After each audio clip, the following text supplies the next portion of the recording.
So yeah, this is a roundup from our COP meeting a couple of months back.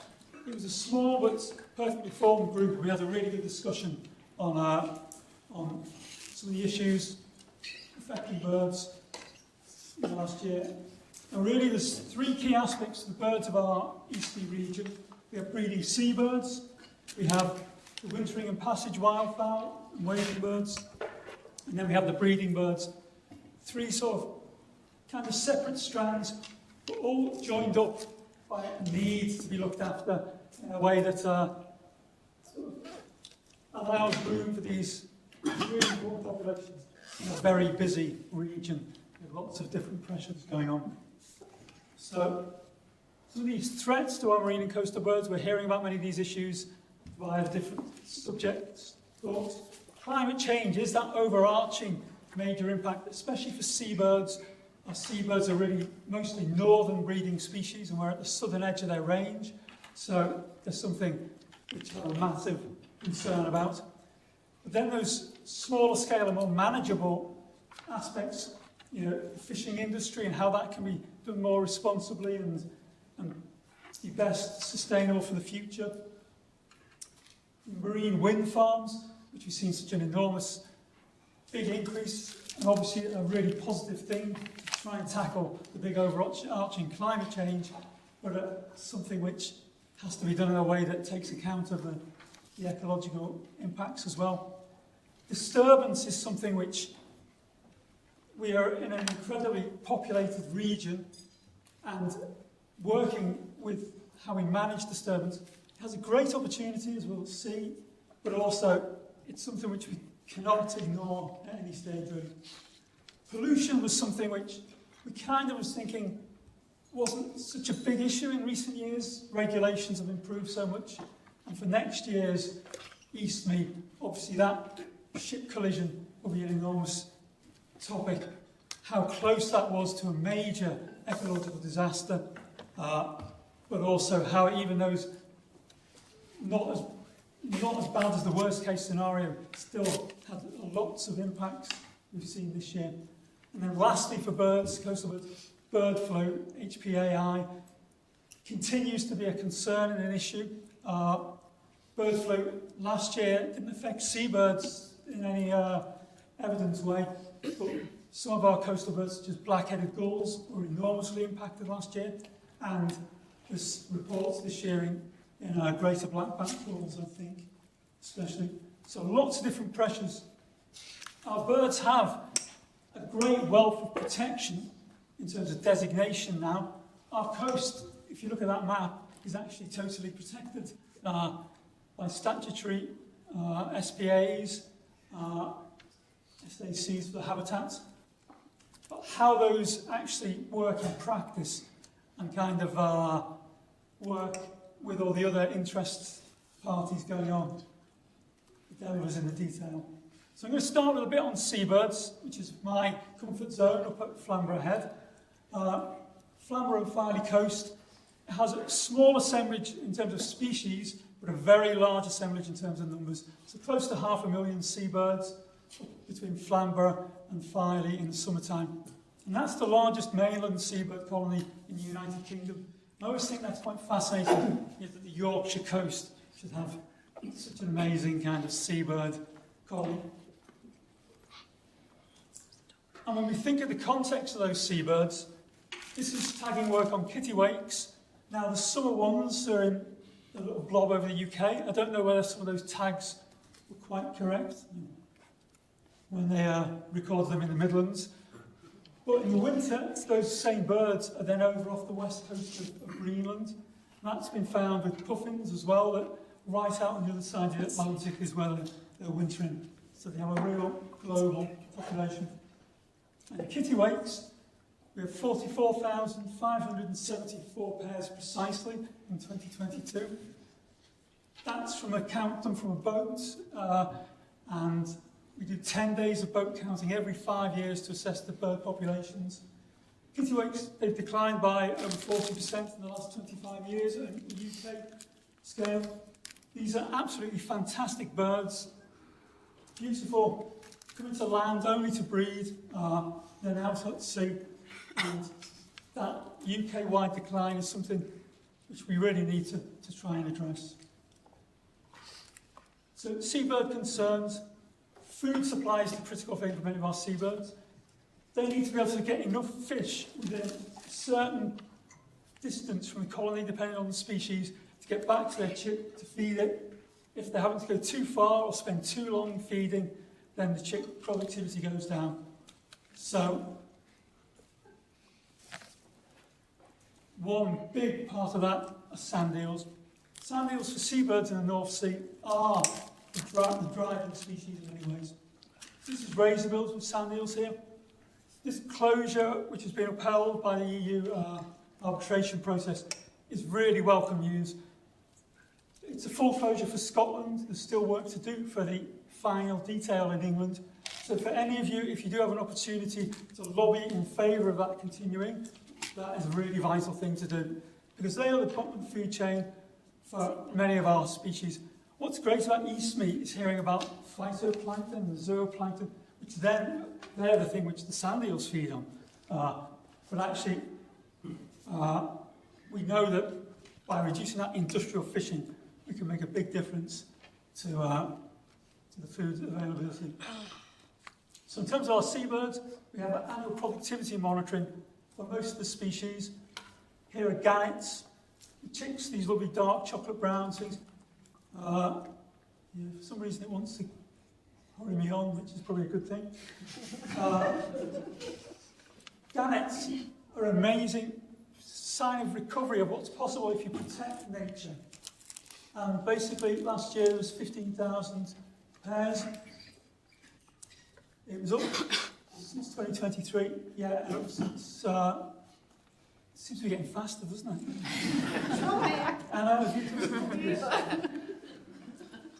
So yeah, you can see that exponential growth in gannets over the last 50 years. That little blip in 2022 was the bird flu impact on gannets, and thankfully they're now back on an upward trajectory. And there is quite, you'll see that again now, you can memorise that, well, ask questions. One interesting thing is the black-eyed gannet story, which we did more work on last year at the colony. So these birds are kind of an after effect of bird flu for many gannets was to have a black eye, which meant we were able to see birds which had the disease. And these birds are breeding at a similar success level to the rest of the population now, which is interesting. Urban gulls, now they're aside to seabirds, which does affect the wider region.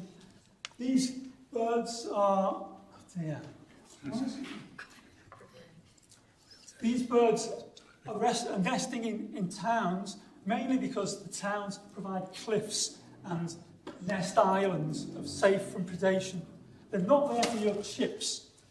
Kittiwakes never eat a chip, ever, and herring gulls, some of them do, because they're opportunistic, but really many of them are feeding in agricultural land, feeding on the seashore.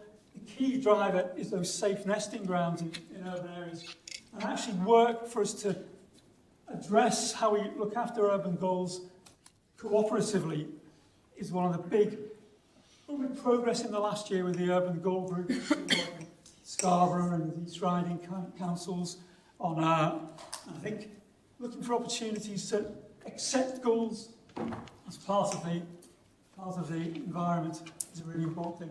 And urban species generally, we live in an urban world, so we need to look after them. Now we're going the wrong way. On the breeding coastal birds, again, it's quite incredible that this region, which is so popular with people, has such great populations of breeding seabirds. Little terns are very much the focus in terms of their rarity and in terms of the project work that goes on, really from Sperm down to the North Norfolk and Suffolk coasts. What we see is these birds need projects and they need concerted effort if they're going to succeed. If they're left to their own devices in these areas which are multiple uses, basically they just do not succeed in the pressures of the people pressure that you have around them. But with some effort, you can have really remarkable results. And this is just a quick summary of little tern and ring plovers. Those figures, those fledged young, they're the result of great concerted effort by a whole range of organisations and people. One of the great things about beach nesting birds is how you can bring communities and local people and get involved in their conservation. And a lot of it's about disturbance by people and dogs, but also predation is the other big issue for these birds.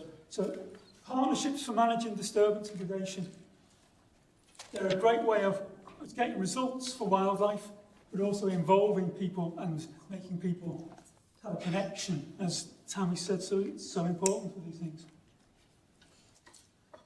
The other side of our region in terms of coastal breeding birds is we have some very remote areas. And on that North Norfolk coast and parts of the Wash, I guess, as well, we have really inaccessible areas.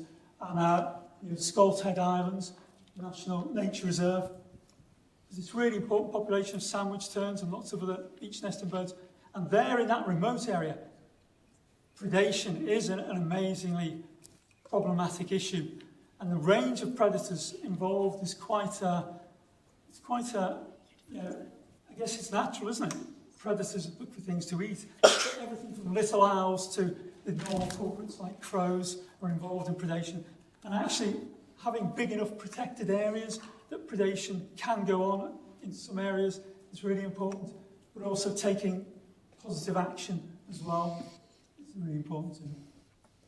Now, something I didn't know when I was involved with the COP was the breeding redshank populations of this area. They're kind of on these really large salt marshes. So that kind of big habitat resource, which Milo was talking about a bit, in the salt marshes of our coast, are supporting really important populations now of redshank. And redshanks have declined on many salt marshes, I think linked to overgrazing often. But we have some quite wild and overgrazed salt marshes, I think, in our region. And they're a really quite special feature. So moving on to the estuary birds. We've had a quick roundup of the kind of the East Coast flyways, so I'll kind of do it again. But waders and wildfowl together are dependent on these wintering areas and passage areas and our coast, but also the hinterland provide a massively important resource. So we're looking at kind of close to 1 million water birds using the region in the winter. That East Coast flyway, the East Atlantic flyway, that proposal, hopefully that can start to bring far greater awareness of these kind of really magical populations, but also from that will fall out the opportunities, whether it's large-scale habitat management, but also the opportunities just to appreciate the birds as well. And the spectacular roosts on the Wash of Knott, on Gibraltar Point and down at Snettisham. These are part of the natural wonders of Europe and the world in many ways. There are great opportunities on the coast there, especially in the managed realignment kind of things. But also there are links to agricultural land and feeding opportunities. By just considering how we can benefit these species when we look at agricultural support and fisheries support, there can be win-wins for all the stakeholders if we kind of work at getting them done. And there are a whole range of really good projects going on, mostly which Milo's talked about, up and down the coast. And that involves really having that partnership between so many different people. This is why it's great to have so many people from different kind of groups here today, and we'll all fight the corner for our seabirds. Finally, just like to thank the people who were involved. It was a small group. Next year, the target will be to get a lot more stakeholder engagement, so we apologise for not involving more of you. But hopefully, we can work on that for next year.